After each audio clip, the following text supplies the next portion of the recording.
Recently, there have been so many games coming out, and because of that, it's really easy to just get stuck in all these new releases, with your backlog just getting bigger and bigger.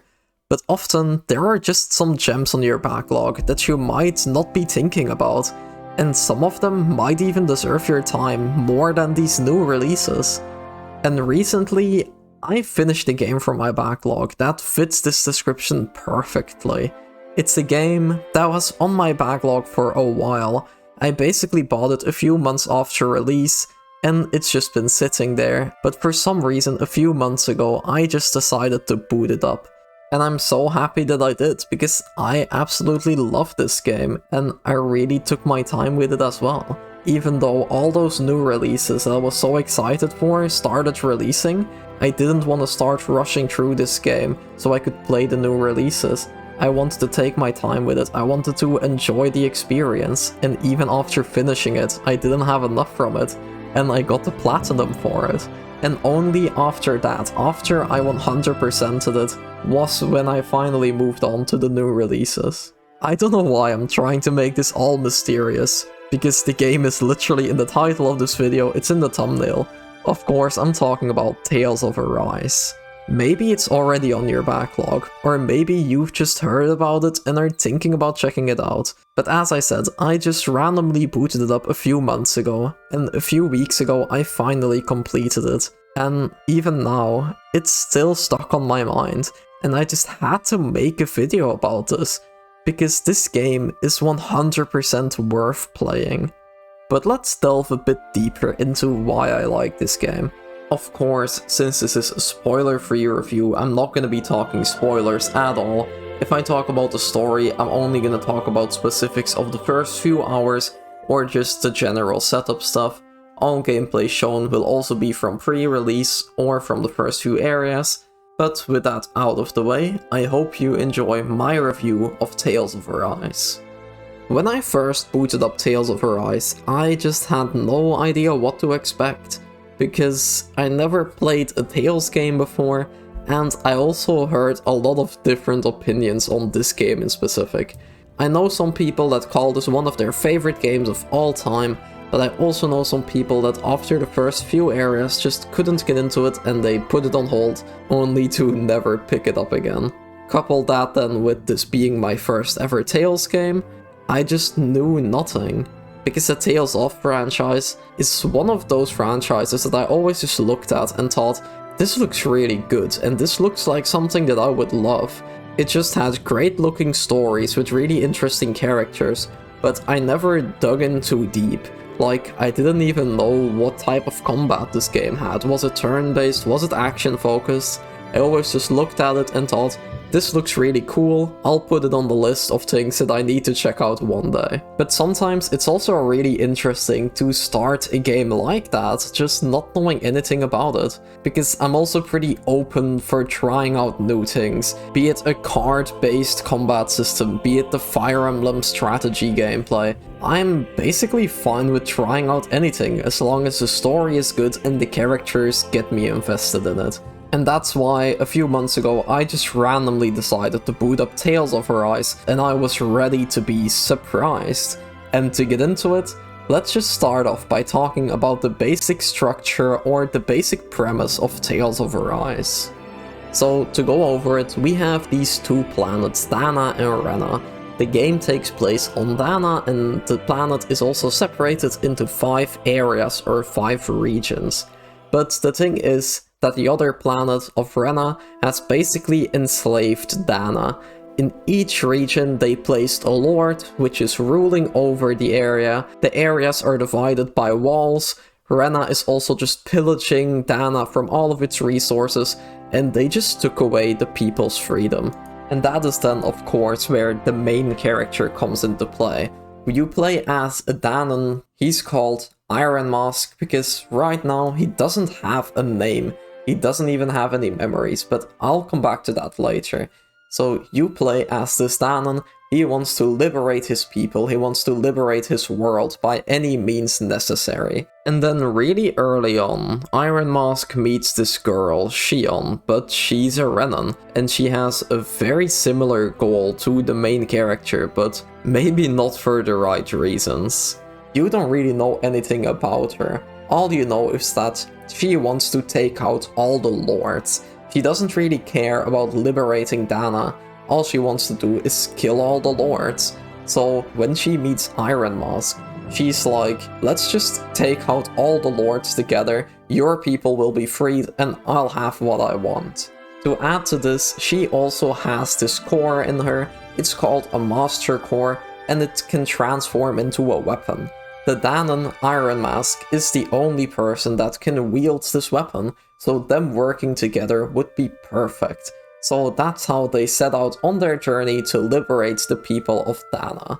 But while this does sound pretty generic and this does sound very simple, the thing that kept me interested from the beginning was these small mysteries that were being set up. I already mentioned a few of them, the biggest one definitely being the main character.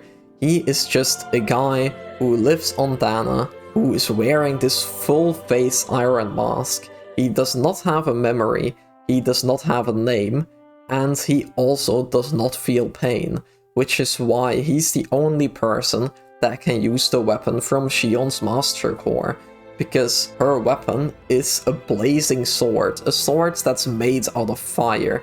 Anyone that touches it would just feel immense pain, but because he doesn't feel pain, he can use this weapon, which then of course gives him the power to fight back against the lords. Besides for Iron Mask's mystery, there's also this mystery with Shion, because every time she touches someone, that person feels pain.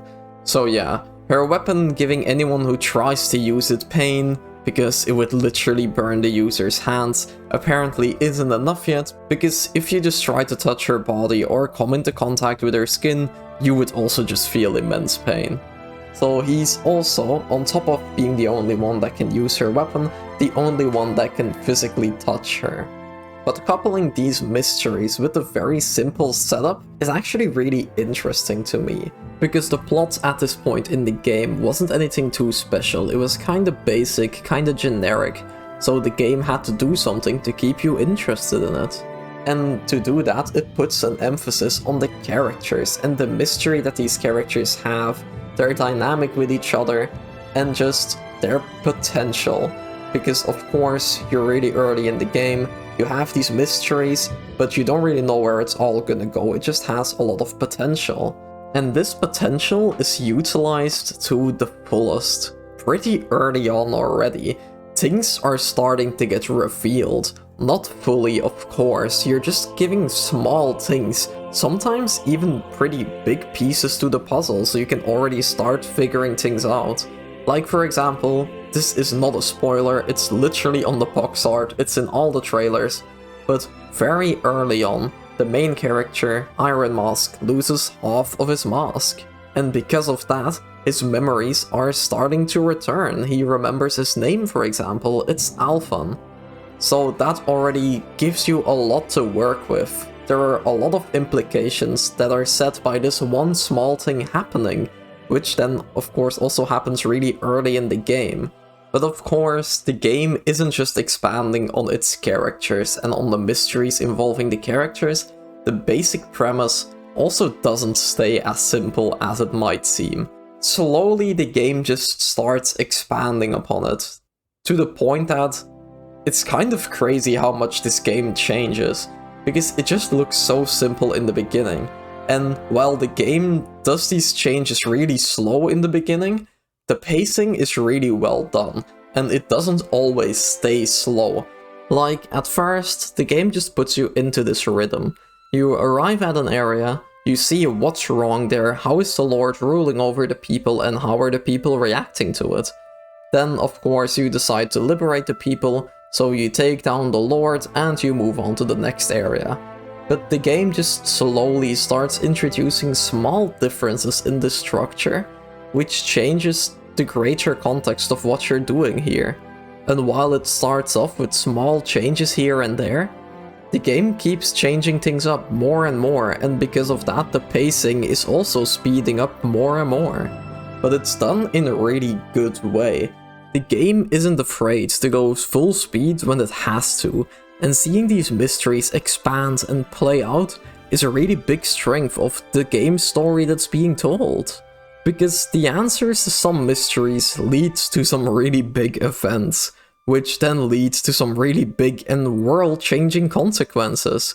So much so that at some point in the middle of the game, it even feels like a climax is happening. A lot of massive events that were built up for so long are going down.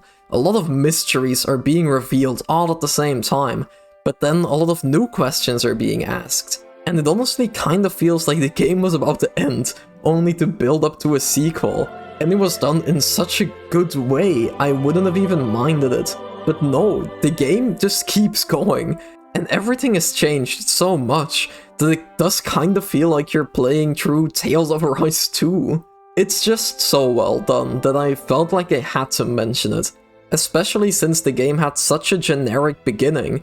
Like, the first lord is literally just your generic, I am strong and I want to rule over these people because I am better than them, so that's what I'm gonna do.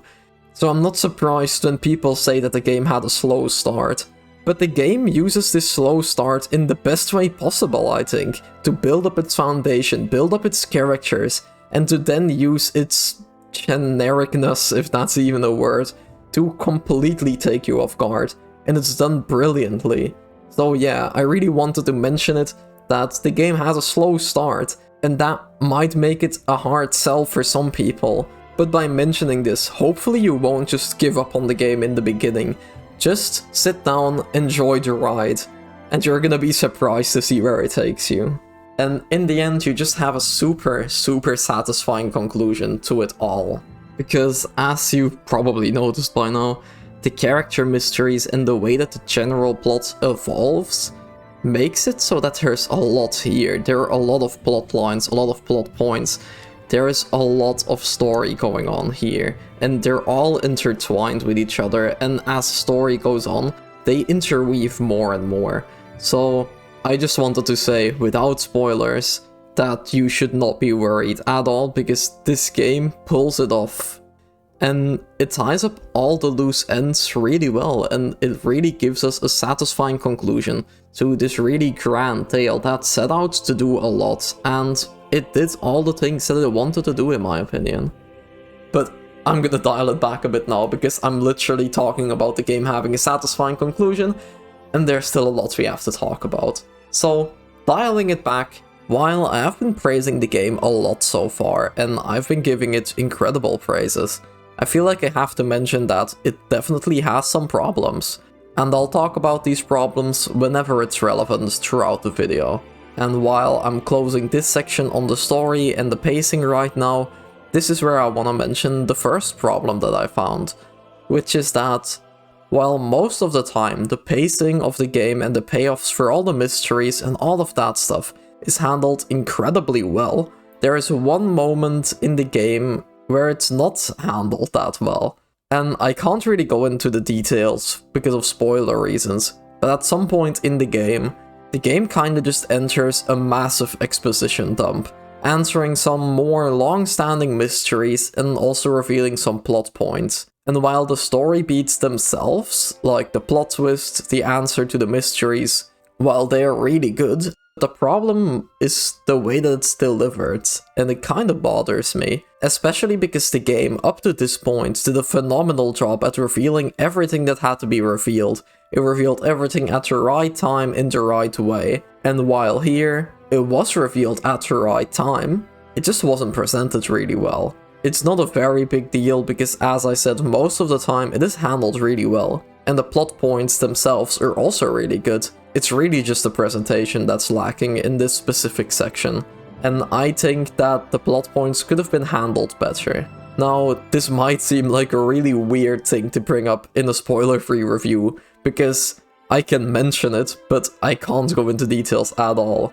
But I know that once you end up playing the game and you get to that point, you'll probably know what I'm talking about. I just wanted to mention it because I've been giving this game incredible praises so far, and while it deserves all the praise that I give it, the game isn't perfect, and it has some stuff that's worth criticizing. I just wanted to make sure to not only give this game praise, because while it is fantastic, every game is worthy of criticism, and I also didn't want to give you all the impression that you were about to play a perfect game. But having said that, the story is probably the thing that I have the least problems with. The pacing is generally fantastic, and the plot and the characters are just handled really well. The characters probably being my favorite part even. I did talk about them briefly before, but in this next part I want to put the focus on them. Because I really love how they're written, the way that their plot lines are intertwined with the main story, and just their personalities as well. Which honestly surprised me, because at first, I didn't expect to love the characters this much. I don't know what it was, when I looked at them I just didn't really get the vibe that I would fall in love with all of them.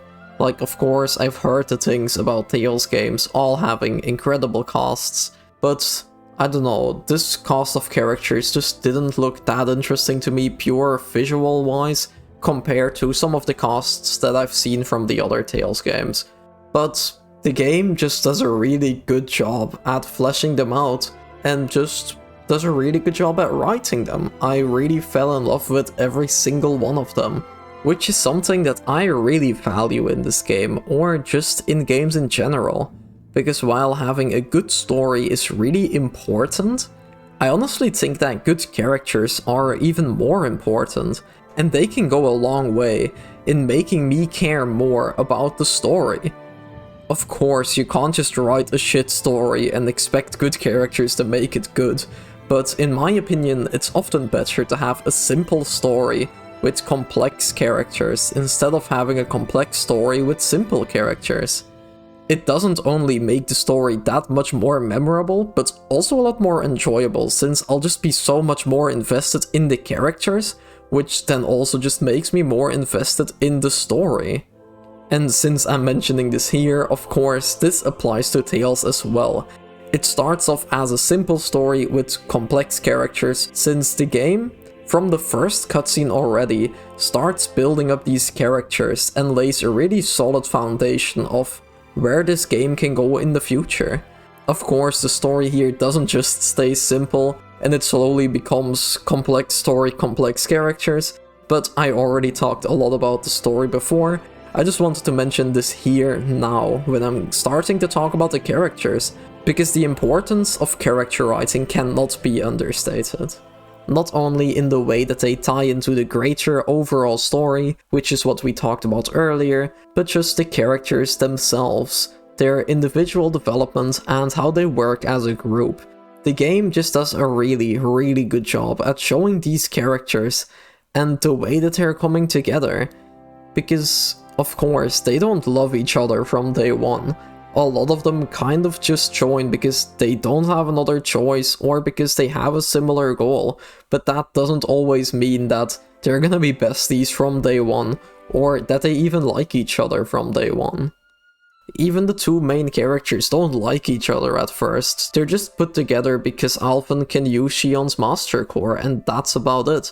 But over time they really develop, and their dynamic also just grows. The characters grow closer to each other, and by the end they really feel like a party of friends.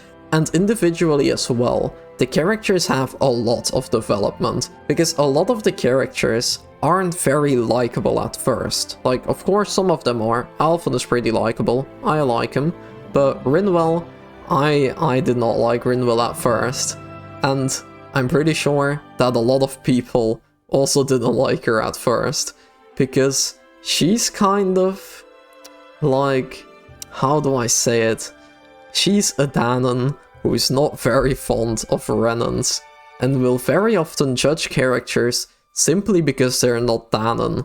And for that reason, of course, a lot of people aren't gonna like her. And fair enough. But for this reason, she's also a great example of showing how characters develop. Because Rinwell at the end of the game is nothing like Rinwell from the beginning of the game. And she didn't just change from one moment to the next because a big character moment happened. The change is a lot more natural. She meets Renans on her journey, like Shion for example, and they all show her that there's a lot more to it than just Renan is bad and Danon is good. It's really this journey that she goes on together with the party that changes her and that shapes her character. Of course, the big character moments still happen, and they're still really impactful as both a story moment or a moment for her character, or just a moment in the game in general that's really memorable. But those moments are just surrounded by a lot of natural character development, and you can see that stuff in her interactions with the other characters, be it in combat dialogue, be it in the dialogue during exploration, or be it just in the cutscenes. The characters all develop, because while I took Rinwell as an example, I could have basically taken anyone from the party. All of them have so much development, all of them are really fleshed out, and all of their development just feels natural. And the same thing is with the dynamics between these characters. As I said, at first, they don't even like each other, and in the end, you can't separate them. And besides for the way that the characters develop, the characters also just feel really well realized in other ways. All of the characters come from really different places in the world. They had different upbringings because of that. Tyrannans influenced them in other ways. They had different life experiences. And you can see all of that in really small ways. Like their body language, their animations, just their habits, or the way they talk. And there's a lot of talking in this game. The characters honestly just don't shut up. But that's not a bad thing, because if you want them to shut up, they will shut up. Because a lot of their dialogue happens in optional skits. Like, when you're playing the game, of course you have the mandatory dialogue of the story and the main story cutscenes, and they'll give a comment here and there during combat or after an encounter. But when something else happens, sometimes it's noteworthy, sometimes it's just when a character has something random on their mind. In the bottom right of the screen, there's gonna be a button prompt that pops up. And when you press that button, a skit is gonna start. Just a really small cutscene of the characters talking to each other about literally anything. And as someone that really fell in love with this cast of characters, I couldn't get enough of these skits. There are literally more than 300 of them, and I watched all of them. Even in Endgame, after the story, you keep unlocking them. As I said, these characters don't really shut up, and I absolutely love it. I wanted to spend more time with them at every single opportunity. And that's how much I really love these characters. Not only in the way that they're super interesting and have all of these mysteries that's connected to the main story, and in the way that they push the main story forth, just in the small ways, I also love them. And these skits add a lot to it. Because I don't think these characters would be as memorable if they were limited to just the main story cutscenes. All of these skits, all of the side content, all of that really adds to them, who they are, and just showing them off, I guess. But now that I talked about both aspects of the story, being the story itself and the characters, next I want to talk about the gameplay side of things, starting with the world. Because while the story is happening, and while you're on your journey through the lands of Dana, of course you're gonna visit the 5 regions that I talked about earlier. And all of these locations are super diverse and look gorgeous. We go from forests to desert wastelands to cityscapes to snowy mountains, and all of these locations have their own identity, be it in the wildlife that's there, be it just in the visuals, or be it in the NPCs that are living there, roaming around, the activities that you can do there. The game's world is really well realized, and it feels very grounded, it feels very real, and that's something that I really love about this game as well, because since the game feels so real, it really motivates you to explore it. You're always excited to go to the next region, because what are you gonna see there? What's the wildlife gonna be like? What are some activities that you can do there? What's the people like over there?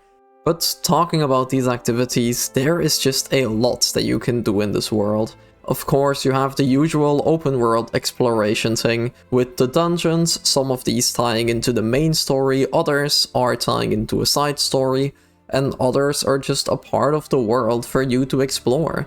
You can also go fishing to unlock new cooking recipes, you can go to a combat arena where you have different challenges, or you can just use it to practice your combos, or you even have a farm that you can manage. Exploring this world, besides for just being fun, is also just really rewarding.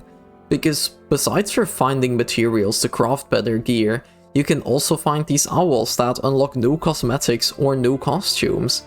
There is just a lot that you can do while you're on your journey. It's not just the main story to follow, you have a lot of these side activities, a lot of the side stories, and just a lot of exploration. There are some things that did bother me though, while playing the game, exploring the world, or taking part in the activities. One being that items in this game are really expensive, and it's honestly really hard to get money, at least until you find a consistent way of grinding money. Let me explain a bit. Money in this game is really important for buying items, which you will be using constantly during battles. You also need to buy better equipment, and while you need to craft better weapons, it also costs money to craft these weapons. I just found it really hard to get money. In early game, I would even have to resort to selling my old weapons every now and then, which turned out to be a very bad idea, because when you want to craft new weapons, the old weapon is actually one of the crafting ingredients that you will need to craft the improved version. But early on in the game, you don't know that, because you don't just see all the crafting recipes for the entire game at the beginning, you unlock them as you go on. So I just want to mention this, kind of to give you a tip.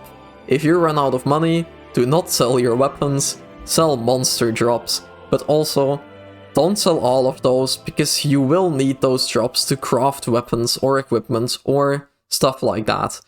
So make sure to always have some left. Just do not sell your weapons, or you're gonna regret it later. Another problem that I also found is that side quests are often really high level compared to when you unlock them. Like, there's one quest that stands out to me as a really good example. Early on in the game, I unlocked a side quest. There was a little story, there was just a guy that needed you to kill a monster for some reason. I thought, yeah, sure, I'll do that, because the marked location of the enemy is just on my way to the next objective anyway, so I'll just take him out while I'm going to my next main objective. But then I ran into the enemy, he was really big, and he was glowing. But the game also doesn't show you the level yet, so I was like, okay, this is a bit sus, but I'll just engage into combat and see what I can do. Maybe he's just a bit menacing, maybe he's a mini-boss, how bad can it be? Well, turned out he was level 70, or level 50, or just something around the very high numbers. But the exact number doesn't really matter, because I was level 5. So, while having some of these side quests is fine and I actually really like it, it shows how much your characters can grow, and it's really satisfying to come back here in Endgame and take that enemy out. But side quests like this happen a lot. So many side quests are given to you when you're like 40 levels below the requirement or below the recommended level, but the game doesn't tell you this, because there is no recommended level in the quest description or anything like that. Like, there are a few ways to kind of get an idea of how hard a mission is. If you have a quest that's take out this one monster, but you get a lot of XP or a lot of money for it, you're probably gonna have to fight a really hard enemy. And you're probably gonna be underleveled. But even then, it's not too clear. The only real way to know for sure is by going to the quest location, engaging combat with whatever you have to kill, and by that point you'll see that he's 50 levels above you, and you're probably gonna be dead before you can press the escape from battle button. Of course, the game does have plenty of side quests that you can do as soon as you unlock them. Most of them are pretty well balanced, but there are a lot of them that you won't be able to do for another 20, maybe 30 hours. If there was just a way of having a recommended level for a side quest, this problem would not be a problem at all, but the way that it is now, it did annoy me quite a few times. But that does not take away from the fact that the side quests themselves are a lot of fun. They have a lot of variety, and they often tell little stories. Some of these are connected to the main plot, some of these are connected to the characters, some of these are connected to other side quests. But in the end, they were all enjoyable, because the combat system and the gameplay in general is just really fun to play. Even though the combat was a little bit overwhelming at first, as someone who was a newcomer to the series. Because the game is really, really in-depth, from how you use your abilities to how your party members work. There's a lot here, and because of that, the game also throws a lot of tutorials at you early on.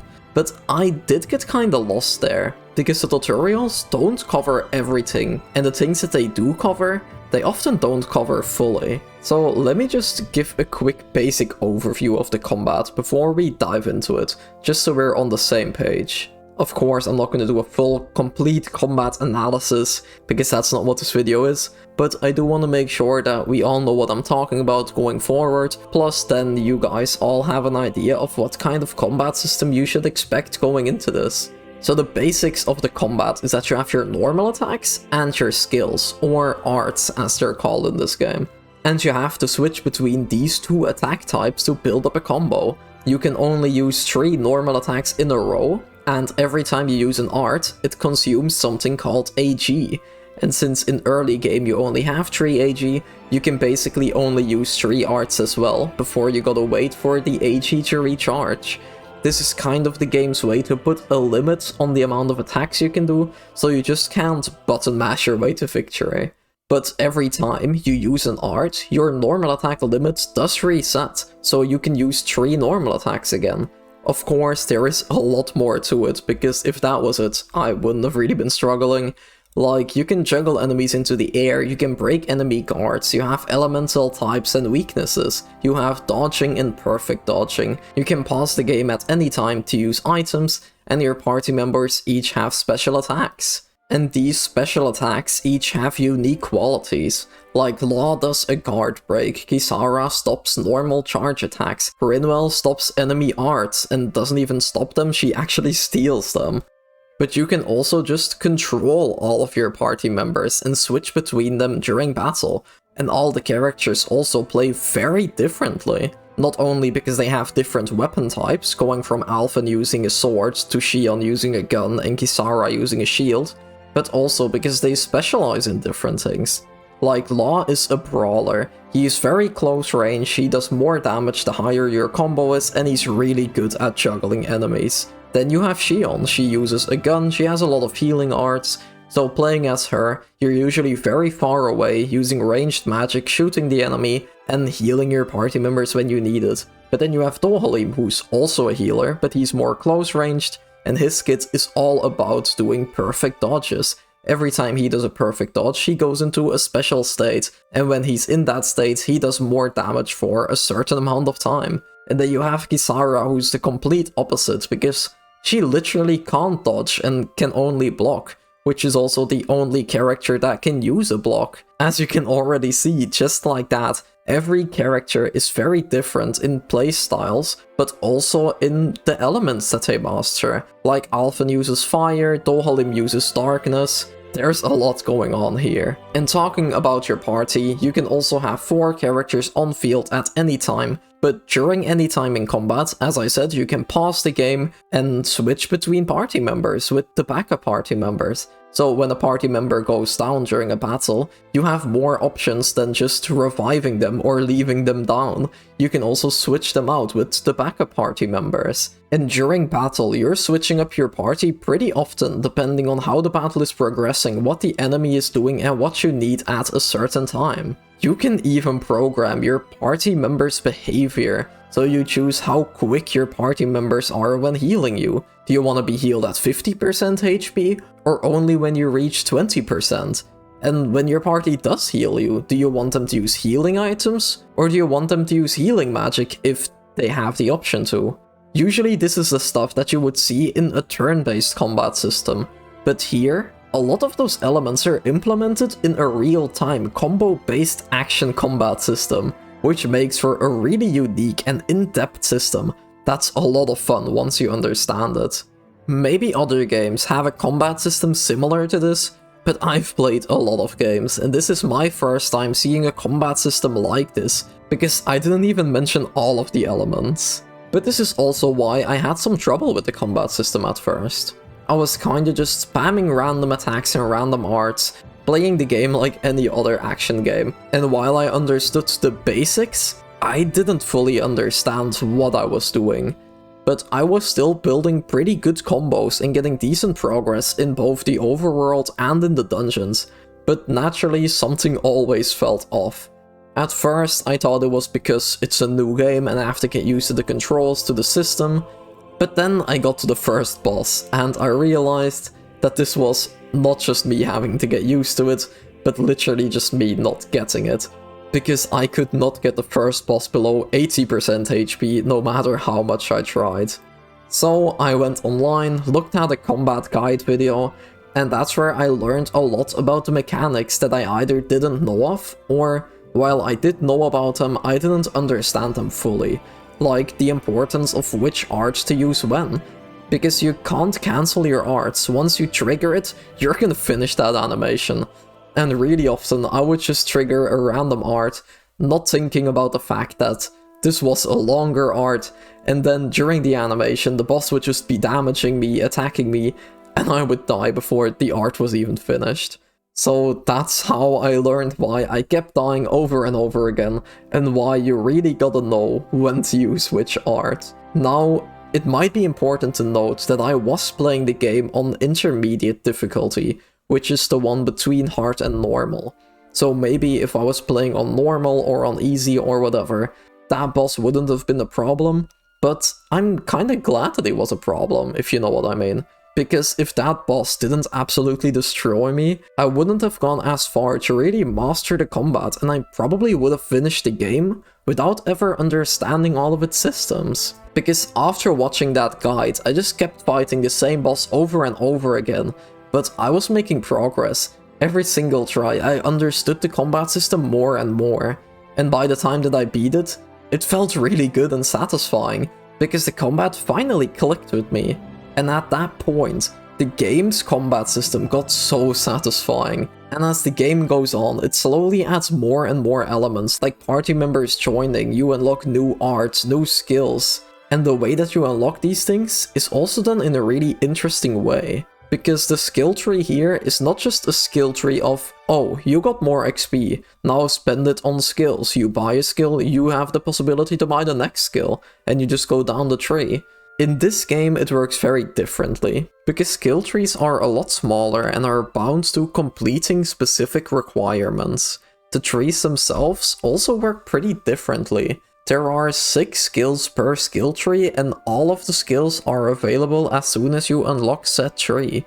They're not even real skill trees, they're called skill panels, and if you get all the skills from one panel, you gain an extra stat bonus, like strength plus 10 or something. Every single character also has their own set of panels. I'm pretty sure they have 16 panels each, so every single character is very customizable with the skills that you wanna unlock and equip on them.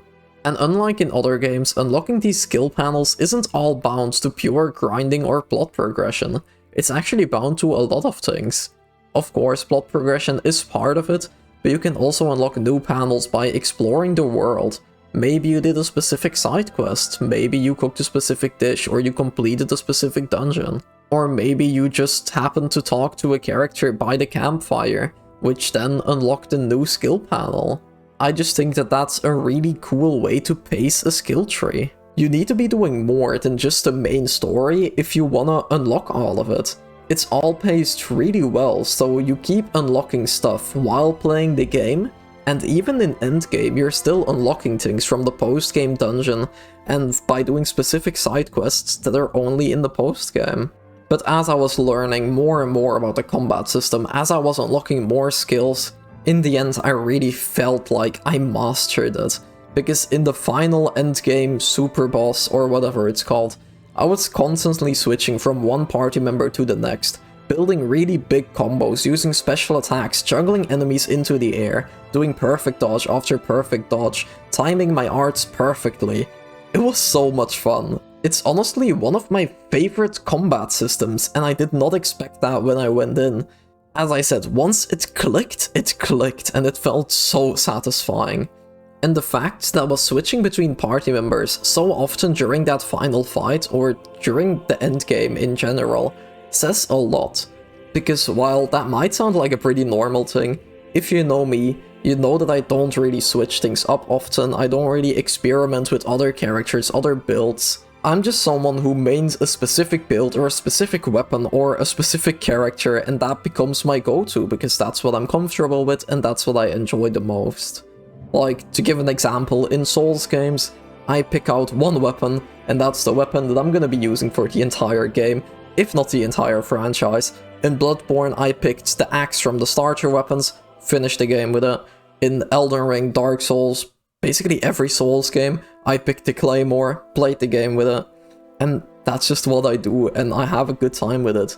But in Tales, even if I played with Alphen most of the time in random overworld battles, at some point I did start to experiment with the other characters. I wasn't really afraid to switch between them in the longer boss fights, just because it was that much fun, and it was so satisfying to switch between them, building up the combos and flowing everything together. But as much as I loved the combat system, and as much as I did master it in the end, and no matter how good it felt in the end, I do think that the game should have explained it a bit better. Maybe it's because I'm a newcomer, or maybe I'm just dumb, but as I said, the combat only really clicked with me after watching a combat guide video. But judging by the comment section of that video, I'm not the only one who experienced this problem. Another thing that I did notice is that the bosses kind of go on forever, and they have a lot of HP and are extremely tanky. Some bosses can literally take you up to 20 plus minutes. Even if you're playing really good, even if you're pulling off really good combos, the boss just takes that long because that's how much HP they have. And if you die, even if you're 5 hits away from winning or something, you gotta do it all over again. But in general, it didn't really annoy me, because it's not just 25 minutes of mindlessly attacking the boss. You're always strategizing, the boss has multiple phases, you're changing things up, and it's just a fun challenge. But I would be lying if I didn't mention that it did slightly annoy me when I died after fighting an enemy for up to 20 minutes and then having to do it all over again.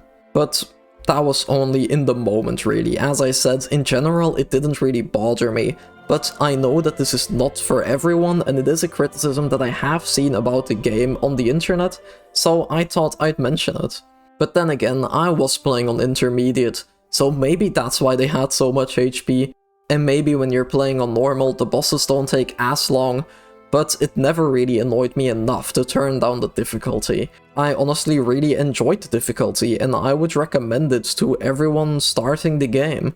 Even if the game was hard at first, and even if the bosses took a while. I always like it when a game forces you to learn all of its systems, when you really need to understand it to beat it, and when you can come up with your own strategies to beat certain bosses. In the end, I recommend playing the game on intermediate. It's a really fun challenge in my opinion, but it's up to you if you're willing to try it or not. For me, it was just a good time all the way until the end. And with the end, I don't just mean the credits, but the post-game, or the end of the post-game, or up to where I got the platinum. Because as I put in the title or the thumbnail, I didn't just stop when I finished the game, but I went to get the platinum, because when I just really enjoy a game, I like going for platinum trophies. It's what I do, so that's also what I did with this game. And that's what I want to talk about next. Not specifically the process of getting the platinum, because that's kind of boring, but the post-game in this game. Because it's really well done in my opinion. There's an entirely new dungeon with new bosses and a new OST, there are new side quests, there are new skill trees. It all feels very high effort and not just put in there as an afterthought. All of it feels like high quality content that's meant to be played just as much as the main game itself. Especially because of the dungeon that I mentioned earlier. The post-game has a new dungeon, it's called the Otherworld, and when you go into post-game, you can start exploring it. And this isn't just any dungeon, it's actually a reference to other Tales games. Because of this reason though, I feel like I didn't get to appreciate it fully, because there are a lot of references and this is my first Tales game, but I still had a really good time with it. Which kinda speaks for itself in how good the dungeon is just from a gameplay or design standpoint. Because while it had OST playing from the other games, while the areas were referencing areas from the other games, and while even some characters from other Tales games showed up, while all of that is really cool for a returning player, for me it was just a really cool dungeon, with fun fights, cool bosses, especially that last boss, and just more entertaining gameplay elements that switch things up with a new OST and some more character interactions. One small warning though, if you're like me and this is your first Tales game, if you end up going to the Otherworld dungeon, just keep your eye out for spoilers. As I said, characters from other Tales games do show up and their dialogue kinda feels a bit spoilery. I can't really say for sure though, because I am planning on playing through the other Tales games at some point, and because of this reason, whenever the dialogue started to feel spoilery, I just pressed the skip button. They were talking very mysteriously though and kinda cryptically, so I don't think there are any straightforward spoilers in here. But I just didn't want to risk it and I skipped the dialogue. So I guess it's just something that you should be aware of in case you're like me and don't want to get anything spoiled. It's really obvious when the characters are from another Tales game and when they're talking about stuff from their Tales game. So don't worry, you can easily play through this avoiding spoilers. And even when skipping through those bits of dialogue, the dungeon is still a really fun experience, so I definitely recommend going through it. And I also just recommend checking out the post-game in general, because outside of this dungeon, the new side quests are also a lot of fun, and some of them actually have some kind of story importance. Not in the way that it's vital to understanding the main story of the game, of course, but it gives some great character moments that kinda just put the cherry on top of the development and the journey that they've been on. It was really just all I could ever want from a post-game. More challenging bosses, more fun gameplay experiences, more character moments, and it was all memorable, high-quality content, which is honestly just as fun as the main game. And if you're someone like me who likes getting platinum trophies, I highly recommend going for that as well, because even there it feels like the developers cared. Like, I know that going for 100% should always be challenging, but a lot of games just make it tedious and annoying, be it an extremely long grind to hit max level, or an unclear list of what you have to do, or those damn missable or online trophies. This game, while still being challenging in the Platinum, just makes the whole experience a lot more convenient. Like, the Platinum isn't easy, and it definitely isn't without grind, but the game just wants to make it enjoyable. For example, there's a trophy for crafting every weapon, and in the weapon crafting menu, there's a small icon that marks whatever weapon you've crafted before. Doesn't matter when you crafted it, doesn't matter if you still have the weapon or if you sold it already, the weapon will still be marked. So when going for that trophy, it's so much easier.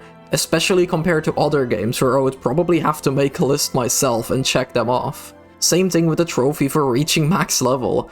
By endgame of Tales of Arise, you're leveling pretty slowly. The final boss is around level 50-55, but the level cap, which is what you need to hit for this trophy, was 99. So at first I was really dreading this grind, but after you beat the game gives you so many things to speed this all up. You get a special bonus that gives you double XP at all times. You can then pair that with some buffs that you'll get from cooking to give you like 15% extra XP, and at that point it goes very fast. The game didn't have to do this at all, especially because most games just don't care and let you grind for 30, 40, even 50 hours. But here, they just give you something to still keep it a grind. It's still hard, it's still challenging, but it's just a lot more enjoyable and less tedious. And this doesn't only come in handy for the Platinum, but also for clearing some post-game dungeons and bosses. Like there's one side quest in which you have to re-challenge every single boss from the main game, but every boss is level 99, so that's really challenging, even when you're at max level, but it was so much fun. And that's just what I really like. The game kept its fun all the way until the end. And that definitely just makes it one of my favorite Platinum trophies, and it just added to my appreciation for the game itself. But that covers about everything that I had to say about the main elements of the game. But there are some other things that I kinda wanna mention before ending this video. These things are a lot smaller though, so I won't be spending as much time on them, but they're definitely worth talking about and bringing up. There are 3 of these points that I quickly wanna take a look at, one of which is actually mostly negative. So I'm gonna get that one out of the way first, since I don't want to end this video on a negative note. That note is the DLC. And the DLC honestly kinda surprised me, but as you can probably guess by the introduction that I gave it surprised me in a bad way. Because there is a lot of DLC, or I guess a better name for them would be add-ons. Because if it was actual real DLC, I wouldn't really have a problem with it. But no, here it's basically just add-ons, and there are 30 of them. And if you want to buy all of them, in total you'll have to spend around 175 bucks. And you don't get a lot for this money. Most of these add-ons can be categorized into 2 groups. One of them being the time savers, I guess you can call them. This is stuff like item packs, health items, in-game currency, XP boosters, etc. And the other group would be the skins, being the classic swimsuit or school outfits, and then some other random ones. But then there are also some add-on DLCs that don't really fit in any of these categories, like the Battle Background OST pack and the Sword Art Online collaboration, which is a skin, but it actually adds a new boss fight. So I guess the Sword Art Online pack is for this reason probably the best value, since it's not just a skin and actually adds playable content. But all in all, I did not buy a single one of these DLCs add-ons, and I never really saw the need to. So I guess that's one positive about the situation. I just never saw the need to get them, since the game isn't really balanced around them. You level up at a pretty good pace, and while getting money was kind of a grind at points, it was never that bad that I felt like I had to buy the in-game currency. And even without the outfit packs, there are still plenty of outfits in the base game itself. So it really just feels like the publishers wanted to get some extra cash out of it, but luckily it didn't affect the game. Or at least kind of. And here's where we get to the bad part of this whole DLC situation, outside of the fact that there's just so much of it. The outfit packs and the outfit bundles aren't just purely cosmetics and actually have skill trees linked to them. They have actual skills locked behind the paywall, which I guess adds value to them, but it also locks some pretty strong skills. Some of these skills are just average, but some other ones are really strong and can shake up the gameplay in an interesting way, but they're locked behind a paywall for no reason. These skill panels and arts, or even the outfits themselves, could have easily been included in the game itself. Sadly, this is getting pretty common though nowadays. Like, if you look at one of the other Bandai Namco games that released around the same time, Scarlet Nexus, which is another great game that you should definitely check out. But the DLC situation there is basically the same, even though it's not that bad by far. Or just take a look at Atlas and see how they handle their stuff, with their outfit packs and their DLC packs, or their Day 1 DLC in Soul Hackers 2. And talking about the Day 1 DLC of Soul Hackers kinda reminds me of the fact that this game, Tales of Rise, also has some items that are literally exclusive to the pre-order bonus or the Day 1 edition. It's just all so dumb. A lot of games have pre-order bonuses in which you get early unlocks, or you get some extra skill points to kind of speed up the beginning of the game. And that stuff is already like fine, I guess, but locking items behind the pre-order bonus, making it so people that pick up the game nowadays can literally never get them, even if the items aren't that special. It would have been nice to have for everyone starting the game, but now that item you literally can't get anymore. So I'm just really against all of these shitty business practices. And the fact that the game keeps pushing them so much only makes it worse. Like, every single time you rest at a campfire, there's a button to go to the store and to buy these DLCs. It's not even a small button prompt in the corner of the screen or anything like that. It's one of the menu's main elements. You can rest at a campfire, you can reminisce on past experiences and rewatch some cutscenes, or you can go to the store and spend your money and buy some outfit packs. Again, I want to clarify that while it's annoying and while it's just a shitty cash grab, it doesn't feel like it affected the game itself in any important ways, and you can easily ignore all the DLC and enjoy the game. That's how I did it, and I never felt like I was missing out on something. But now let's get back to the positives. Because the next point that I want to talk about is the OST. In general, I like the OST. It has some high battle tracks, some great boss music, some emotional tracks, and whatever else the game needs. My personal highlight though are the songs used for the opening animation and the end credit song. These are genuinely just great tracks, and I find myself listening to them pretty often. And for the most part, I really appreciate how these songs are used. I say for the most part, because while usually the songs are used very well, there are definitely some exceptions. Most noticeably in some open world areas. I don't know why, but I remember being in a random inn in a random town, just crafting some weapons, buying some health items, but for some reason in the background was this really hype music playing. It was an orchestral piece of music that felt like a song that would be playing while hyping up a boss fight or something. It's not really an issue, I just kinda noticed it and I thought that it was kind of funny that the game is sometimes just playing really epic music for no real reason. But as I said, most of the time the music is used very well. The game especially does a great job at using the right tracks during story moments. They really elevate that moment and add extra weight to it, extra emotion. And in those moments, I really appreciated the soundtrack. Some specific moments immediately come to mind, but I'll leave those for you to discover for yourself. And just like the OST is often used to elevate moments, the same can be said about the visuals. Because damn, this game is gorgeous. Not just from a graphical sense, but also just design-wise. It has a very distinct art style and it really shines through, especially in the environments, because the areas in this game are genuinely beautiful, but you've probably already noticed that from the footage that I've been playing in the background.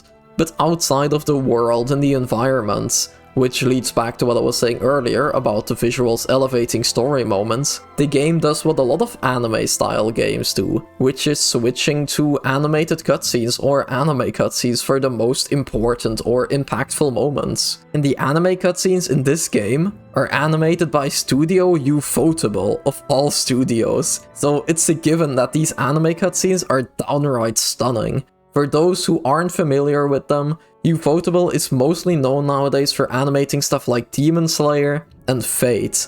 So yeah, if you're familiar with them, you know that you're in for a treat. Of course, not all cutscenes are these anime cutscenes. Most of them are just in-engine cutscenes with the 3D models, but they also just look really, really good. But the character skits that I talked about earlier take on a completely different style once again. They're not anime cutscenes nor in-engine cutscenes.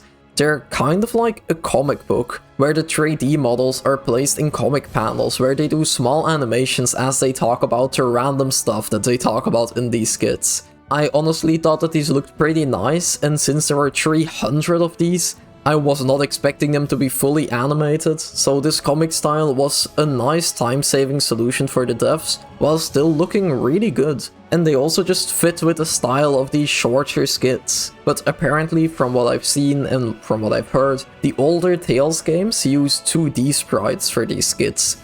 I've heard a lot of mixed opinions on this change. Some people prefer the new 3D style, some people prefer the old. I don't really have an opinion on which is better, since I haven't really gotten enough context, I feel like. But I just wanted to give it a mention, since I thought that it was pretty interesting when I found out about this. But as I said, personally, I just really like how they did these skits, and just all the cutscenes for this matter. Like, how can you complain if Ufotable is involved? But now, I think I covered about everything from this game. Or at least the parts that I really wanted to talk about.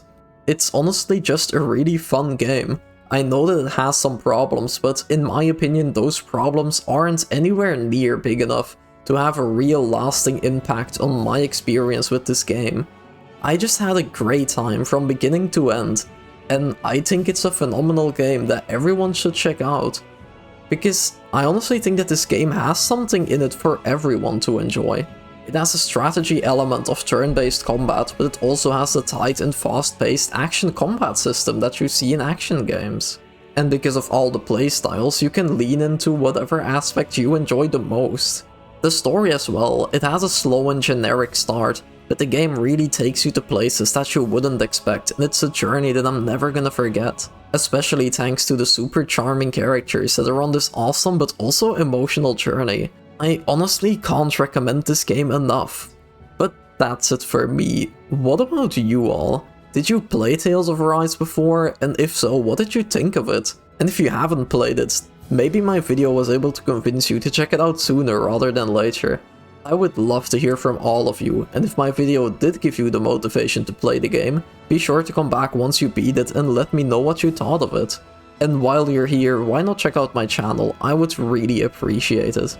I'm just on here doing my thing, making videos on games, be it a new game, an old game, or a video discussing a specific topic that took my interest. I just love games and I love talking about them, so if you can leave a like or check out my channel and subscribe, I am very thankful for all the support that you can give me. Besides that, I also have a Twitter account that you can check out, but that's really it for me. I hope you all enjoyed the video and I really hope to see you again soon.